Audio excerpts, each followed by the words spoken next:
This is a 2-minute warning for the briefing that will include a statement from the president at the top. Again, 2-minute warning. Yes. All right, so they're ready. See this old picture of Gibbs right here? You really have to do that. Even more than embarrassed Press Secretary Robert Gibbs, the president was there to announce the completion of the New START Treaty, accompanied by the Secretaries of State and Defense and the Chairman of the Joint Chiefs of Staff. On Saturday, March 27th, the president left Washington for Afghanistan, taking time to meet with President Karzai.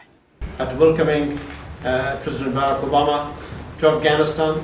And thank our troops for the sacrifices they make to serve our country. Thank you, guys.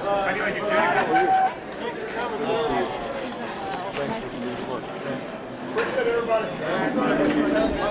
We're proud of you. I know this was on a little bit of short notice. Say no worries. The president arrived back in Washington on Monday morning, March 29th, and spent a beautiful day inside. In the afternoon, he took some time to fill out his census form. Age, 48 years old. Old man. And speaking of old men, on Monday, Press Secretary Robert Gibbs turned 40. Not 40, 39. Let the record reflect that. Meanwhile, in the kitchen, preparations were underway for the White House Seder, held on Monday, the first night of Passover. Besides these matzo balls, kugel was also on the menu. Yes, this is for the kugel. Beautiful. The president met with President Sarkozy of France to discuss a host of issues of mutual concern to our nations. Ladies and gentlemen, the President of the United States and the President of the French Republic. On Wednesday, the president left for a familiar destination, Andrews Air Force Base.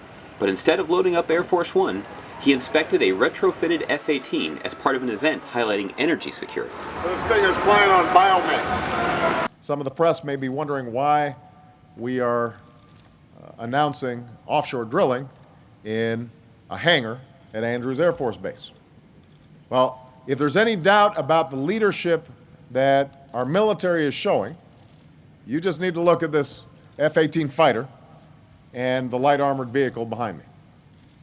The Army and Marine Corps have been testing this vehicle on a mixture of biofuels. And this Navy fighter jet, appropriately called the Green Hornet, will be flown for the first time in just a few days on Earth Day.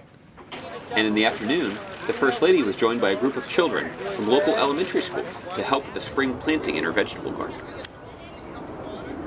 So there's nothing like watching tiny seeds grow into something amazing. But the thing is, and I don't know if you guys have been watching, but the garden was about more than just planting healthy food, right?